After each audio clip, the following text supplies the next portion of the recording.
Today, I want to talk about something that might sound like a wonderful problem to have, but if you've experienced it, you know it can feel surprisingly unsettling.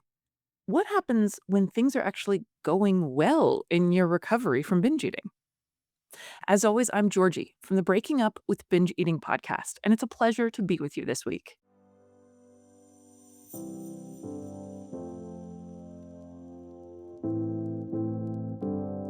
This is the Breaking Up with Binge Eating podcast, where every listen moves you one step closer to complete food freedom. Hosted by me, Georgie Fear, and my team at Confident Eaters. So, what do we do when things are going well? We talk about brutal moments a lot because they matter. But today, I want to talk about the other kind of vulnerable moment when life starts to get better. Your body feels better, food feels easier, and instead of relaxing into it, your brain quietly whispers, "Uh-oh, something is going to go wrong." That was the theme of one of my recent sessions with a client I'll call Heather. Heather came into our call glowing. She said she'd had maybe the best week she'd had in years. She had gotten a promotion at work, not just any promotion, but the exact job she had wanted. The job she had asked for, hoped for, and prayed for. It came with better title, better pay, and getting out of a project she was not enjoying. This was really good news. And on top of that, she said her body was feeling good. Food was feeling good. She used this phrase that I loved. She said she was in the pocket. And then her brain went to scarcity. She said, "Uh-oh, what's going to happen? I'm going to screw it up. Something's going to go wrong. I'm going to wake up and this is all going to be a dream." I want to pause here because this is important. A lot of people assume that when things get better, feeling better will be easy. But sometimes feeling better is a skill. Enjoying peace is a skill. Letting yourself have something good without immediately scanning the horizon for disaster might be something you need to learn. If your nervous system has had a lot of practice with disappointment, chaos, loss, or sudden reversals, happiness may not feel like safety at first. It may feel like exposure. When Heather said her mind went to scarcity, I told her that's protective. It doesn't mean that that feeling is accurate or helpful. It's just your brain trying to keep you from getting blindsided. It's trying to guard against disappointment. It's trying to say, don't get too excited because if this all falls apart, I don't want us to be caught unprepared. That protective move makes sense. After all, your brain's job is to keep you alive, but it's also a little bit of a scam. Because here's the thing we landed on in that conversation: you can't inoculate yourself against future disappointment by experiencing it now. Heather told me immediately, "Oh, you need to put that on the podcast." And it's a good thought that many people might need to hear. You can't inoculate yourself against future disappointment by making yourself experience it now. If something goes wrong next week, worrying about it this week won't make next week hurt any less. If the job gets complicated, if the scale fluctuates, if somebody disappoints you, pre-feeling the dread doesn't give you immunity. It only steals from the good that is here right now.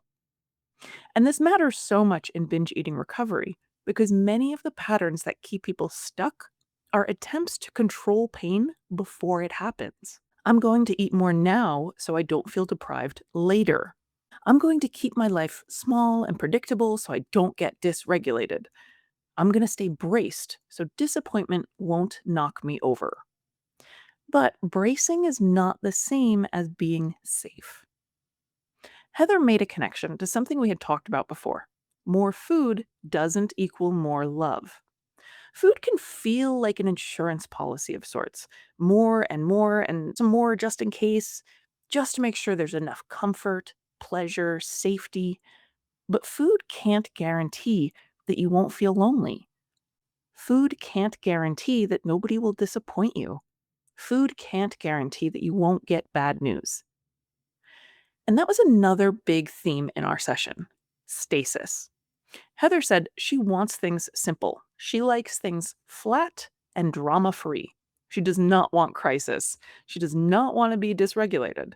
And honestly, who among us can't understand that? I'm never sitting here saying, you know what people need more of? Emotional whiplash. Really keeps the complexion fresh. No, wanting peace makes sense. And I can completely relate to that feeling of just wanting to be on stable ground. But there's a difference between peace and stasis.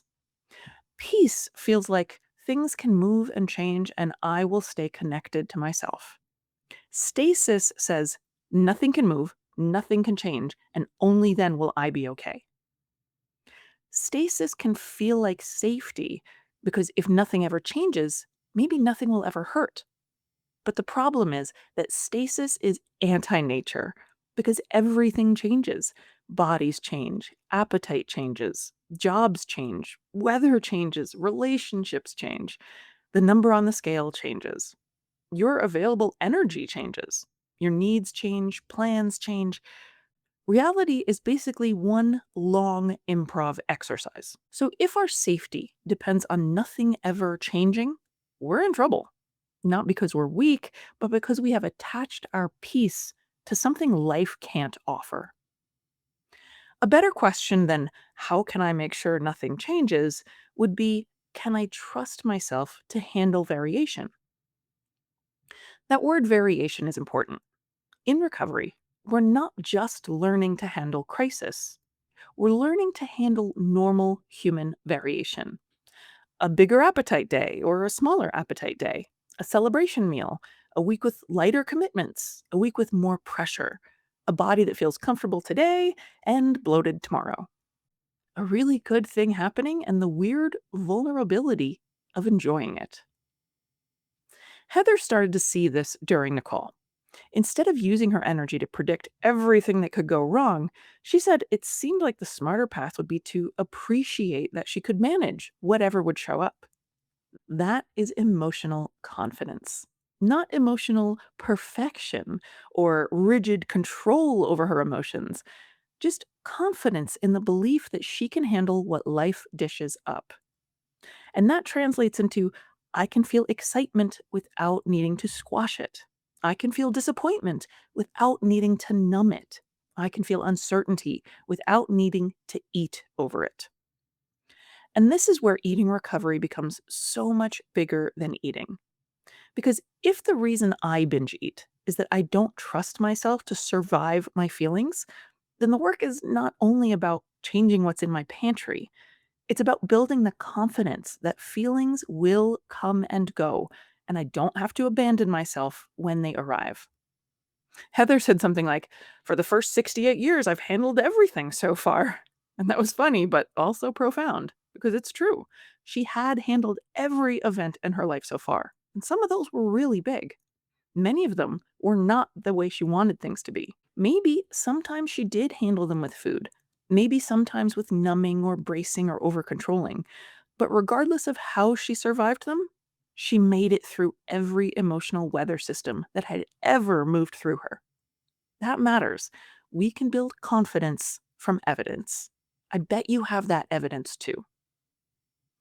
A lot of people think confidence has to be a feeling that magically appears before they do a thing, but confidence is often a memory bank. It comes from noticing I've done hard things before, I've had disappointment before, I've felt heartache before, I've been embarrassed before, I didn't love it, but I lived through it. And if you are in the middle of recovery, I want you to hear this. You may have more emotional evidence than you think. Your brain likely remembers the fear more loudly than it remembers the survival. But here you are. You've made it through every one of your worst days. That doesn't mean you should have had to. It doesn't mean those days were fair or good or character building. Some things are just painful and unfortunate. But it does mean the part of you that says, I won't be able to handle it, may not be telling the whole truth. Another part of our session that I loved was how Heather talked about the scale. She had stopped using my fitness pal several weeks earlier, and with that, she had stopped writing down her weight. It just sort of happened. She still knew the number generally, but it wasn't pinned to her in the same way. I gave her a blood pressure analogy. I said, imagine somebody handed you this giant phone book thick record of your blood pressure, recorded every hour for your entire life. Would that be interesting? Kind of. You might look through it and think, oh, wow, look what happened when I was stressed, or oh, it changed when I was on vacation. Data can be useful when it shows us patterns, but without context, it doesn't mean much. This would not be riveting reading. Weight can be just the same. A weight record can be handy if we're using it to notice patterns over time. But by itself, a single number doesn't tell us much of a story. It doesn't tell us whether we were okay or successful. It doesn't tell us whether we should be proud of ourselves. It's a data point. For Heather, her weight was becoming more like, oh, look, a number, a flower, a point of interest, just something to notice without making a big deal of it. That's a big shift. When your number feels like an emotionally weighted verdict, any fluctuation can feel like danger. When the number's just information, you can stay curious. Curiosity and shame don't occupy the same space very well. Shame wants you to believe this means something bad about me. But curiosity says, I wonder what contributed to that. So curiosity gives you options. Shame just usually traps you in an emotional punishment. Heather and I also talked about the next few months. The next 3 months looked lighter in terms of her commitments. Summer also tends to be a time when she doesn't want to eat as much heavy food because she just doesn't like how it feels. So she expected to be more successful with weight reduction during that period. And this is where we made an important distinction that there's a difference between recognizing a tailwind and announcing a famine. A tailwind is when circumstances make your desired behavior easier. Lighter commitments, more routine, more energy, better weather, foods that naturally feel appealing and supportive. Great, use the tailwind when it comes along. There's nothing wrong with noticing this might be an easier time for me to do the habits I want to. A famine mindset is different. This is essentially if you decided to go on a diet and try to lose weight in an extra unsustainable sprint. That might sound like, after my birthday, I am really cracking down. Or, after this trip, no more. Starting Monday, lettuce and water. And you know what that does to most human brains? It makes us want to eat more now. Because your brain hears restriction is coming. Get it while you can. Eat the thing now. We've been through this so much this season. I'm sure you're familiar with this concept. So I want to offer this distinction to you too. There's nothing wrong with saying, I have a calmer season coming and I'd like to use it well. That can be grounded, respectful, and realistic. But if the plan makes your current self feel like a prisoner awaiting sentencing, it's probably not going to create peace with food. So whether your good time is now or you feel like there is an easier time on the horizon, there's nothing wrong with saying, wow, this is really nice, or that's going to be nice. And let it be as simple as that. Heather noticed how much her thinking had changed in this way. There had been a time when she would get excited planning her next diet. She would shop for the right foods, get the chart, and feel virtuous. Many people know this feeling, the new notebook, the new app, the new rules.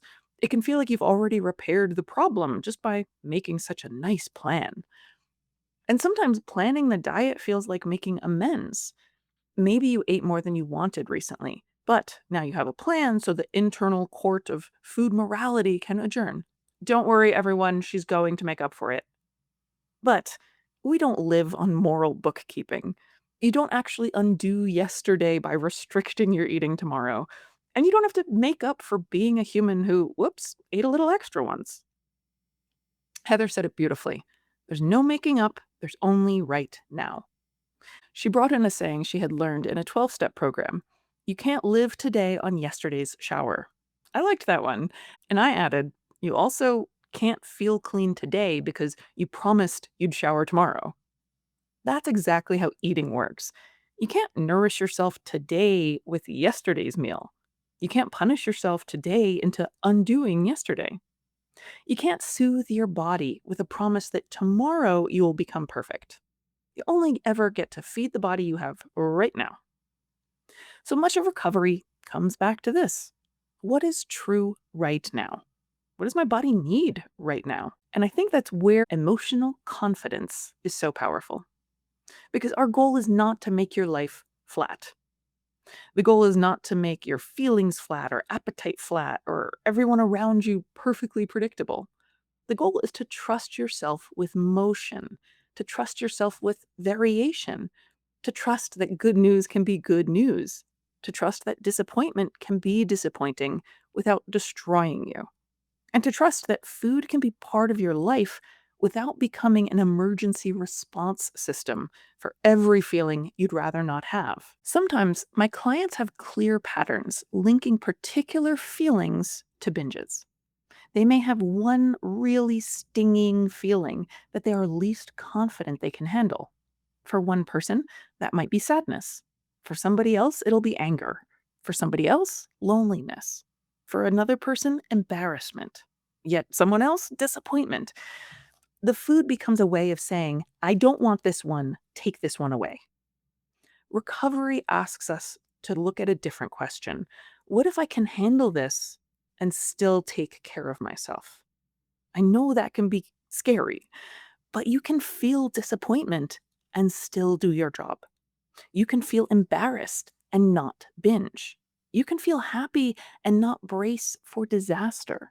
You can have a birthday and have it neither turn into a food free for all or a pre diet farewell tour. You could see your body weight as just data, not destiny. You can live life with all of its variability and motion and trust yourself that you're gonna be okay. So here is the practice I want to offer you this week to cultivate your own emotional confidence. I want you to think, which emotions do I already trust myself to handle pretty well? Let's say you can handle work pressure, or maybe you're really good at handling sadness. Maybe you can handle anger better than you used to. Maybe you've gotten good at handling loneliness by reaching out instead of isolating. Give yourself credit for those. Seriously, your brain needs the evidence. Then ask, which emotions still make me want to numb, eat, restrict, binge, or disappear? Is it embarrassment, uncertainty, joy, being wrong, wanting something? Pick one, just one. And this week, when that emotion shows up, try saying, this is a feeling I'm building confidence with. Not, I should be over this, or this is my trigger feeling, or I can't handle this. Just, this is a feeling I'm building confidence with. This admits that you are a work in progress, that you're not where you want to be, but you're not staying still either. You are building confidence with this feeling. Then come back to now. What's true in this moment? What do you need in this moment? Maybe you need a meal. Maybe you need a pause. Maybe you need to say something out loud. Maybe you need to just let yourself enjoy the good feeling for 5 minutes before looking for the catch. You don't need to inoculate yourself against future pain by feeling it early. You don't need to eat more now because you're afraid there won't be enough later. And you don't need to plan tomorrow's restriction to pay for yesterday's food. As you see, we can boil all of this down to living and meeting your needs in the current moment. Before we wrap up, I also want to let you know that this is the last episode of season 3. I'm going to take a few weeks to work on content for the next season, gather my thoughts, and get some really good episodes ready for you. But I'll be back with season 4 before you know it. And honestly, I love ending this season here with the topic of emotional confidence because so much of recovery comes back to this. We can't create a life where nothing hard ever happens, but we can build deep trust that whatever life dishes up, you can stay with yourself and survive those feelings. If this episode hit home for you and you want help building that kind of confidence for yourself, I'd love to support you. You can learn more about coaching at confidenteaters.com, and you can always email me at georgiefear@gmail.com.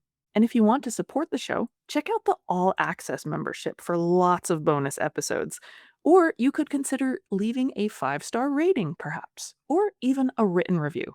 I would appreciate all of them. For this week, let your experiment be simple. Notice a feeling you usually try to outrun and practice staying with yourself for just a little longer than usual. Just long enough to learn, oh, I can be here. I can still take care of me.